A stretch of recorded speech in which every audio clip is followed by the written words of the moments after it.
Да започнем с похвалното ви желание да запознаете детето си с историята. И го водите в Кабиле. Нарича се Археологически резерват Тракийски античен град Кабиле. Рекламиран е като единственият в България запазен голям тракийски античен град, който е съхранен и до днес. Археологическият резерват е под номер 99 в списъка с 100 национални туристически обекта.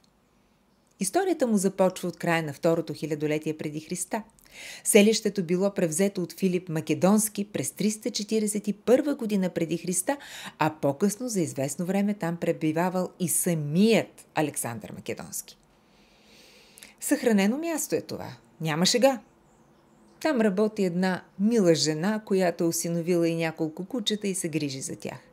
Атмосферата е каквато я виждате на снимките. В прекрасния септемврийски ден сме неколцина, които се скитаме в почуда какво изобщо правим там. Хайде само за миг да си представим, че това място се намира в Турция, в Гърция или в Македония.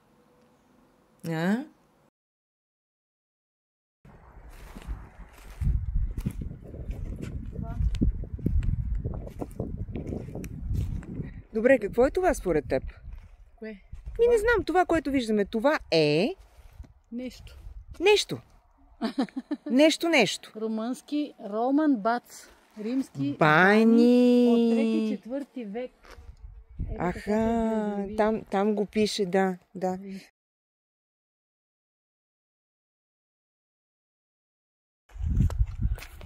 Така.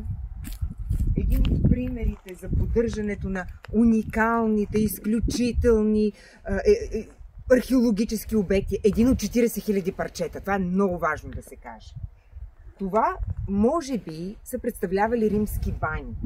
И по този случай, като дойдеш тук, може да се обаняш в една невероятна мръския. В тази баня, аз обаче съм облечена така, смел човек съм и сега ще ви покажа. Ето, до тук може да се стигне. Ако искате нататък да проверите в банята, едно мъчете, хак и продължавате. Това е пример за поддръжка на изключително ценен археологически обект. Ето и тук има растителност. Много е готино така да си направиш снимка е така. Или така. Да. Археология. Култура. Културно-исторически туризъм. Ако щете. Става все по-хубаво. Там нещо са измислили някога някакъв мост, на който има отпред сложени 2 ленти, като за престъпление. Тоест, не се качвайте там. И това е.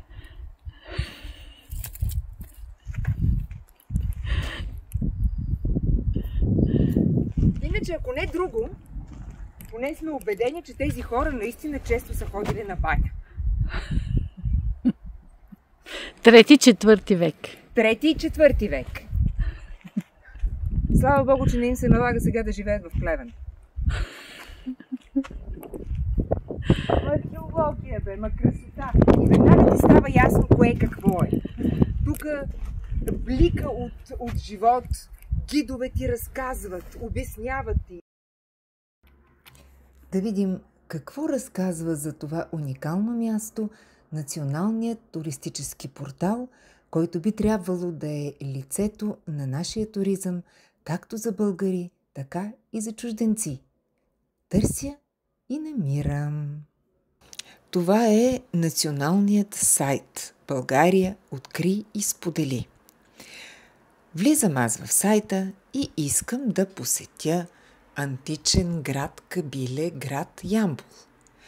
Как да стигнем? От Ямбол се тръгва в посока за град Сливен. В северозападна посока на изхода на Ямбол има указателна табела за античния град. Преминава се през село Кабиле и след него на разстояние около 1 км се наримира археологическия резерват. Това е несъмнено един много модерен начин как да бъде указано човек да стигне до конкретното място. И понеже аз съм модерен човек, използвам GPS, вграден ми е дори в колата, искам да видя след обяснението как от Ямбол се тръгва посока за град Сливен, Всъщност, какво ще ми даде тази карта? Увеличавам.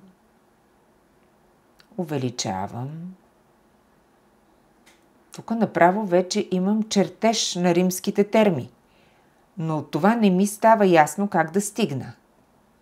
Кликам отгоре. И о, чудо!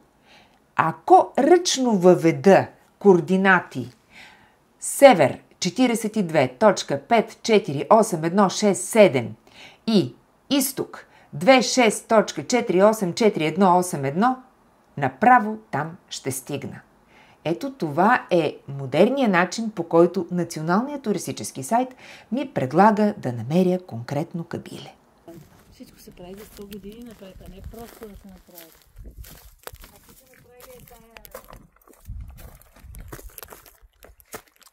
Така, влязах в една баня. Много красиви растения са пораснали в тази баня. Така, ето. От тук даже мога да надникна и в съседната баня. Знам ли? Може да са си подавали гъбата за търкане от баня в баня.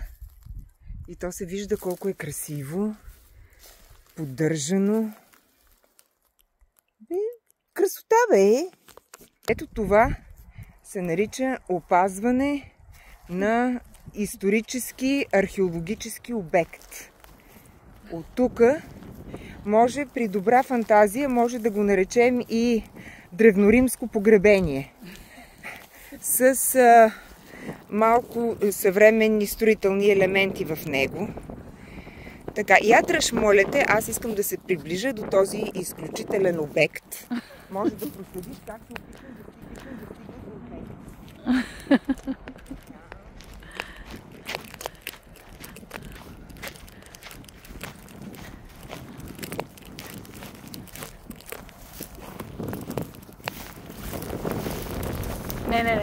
Не дей, моля ти се.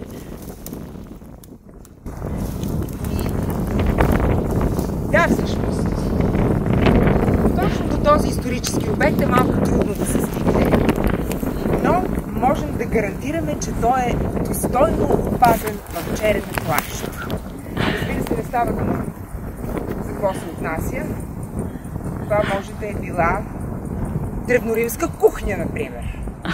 Или древноримски парти център. Предполагам, че за следващите 10 години ще стои в черно и ще впечатлява страхотно любителите на културно-историческия туризъм.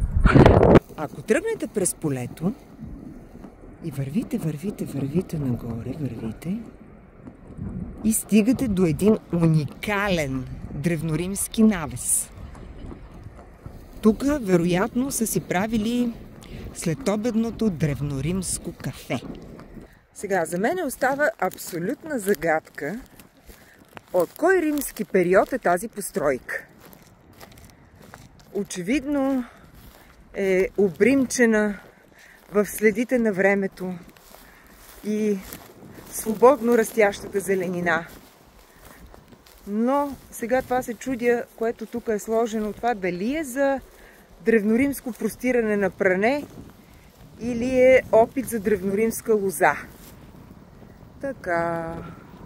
И ето така изглежда тази древноримска постройка. Прониквам през нея. Да. И ето това са древноримските останки. Предполагам, древноримска врата. Че какво друго да бъде на Кабиле, ако не е древноримска врата. И от тук много е готино, какво? Е така, излизаш си и веднага пред тебе са едни клонки.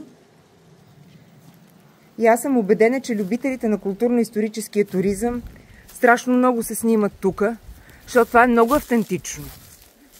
И става все по-автентично. Е така, като погледна мали и тук какви байжини има. Те са исторически байжини. Не е съвсем ясно това дали е землянка, дали е древноримска колиба или малко по-нова колиба. Истината е, че никъде нищо не пише. Има покрив. А вътре има и прозорец. И забележете, вътре има дупки. Сега чудя се това дали е древноримска тоалетна. Или не ми хрумва. Ровчета. Едно ровче, друго ровче.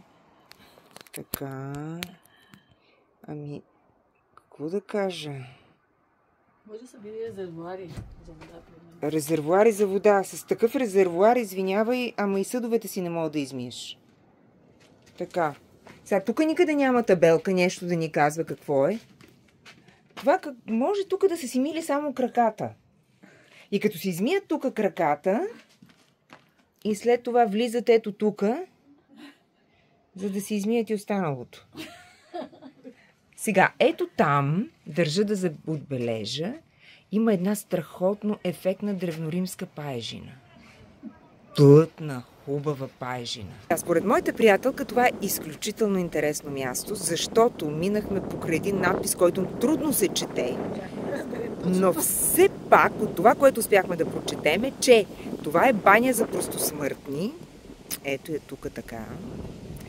В която имало басейн и със студена вода. Което ще рече, че са имали и топла вода. И студена вода. Ето така. И на това изключително място с пребогата и любопитна информация. Одеве, нали, видяхме и тази древноримската къща. И ето това са горе-долу чудесата, които човек може да разгледа след като вече е дошъл тук на Кабиле.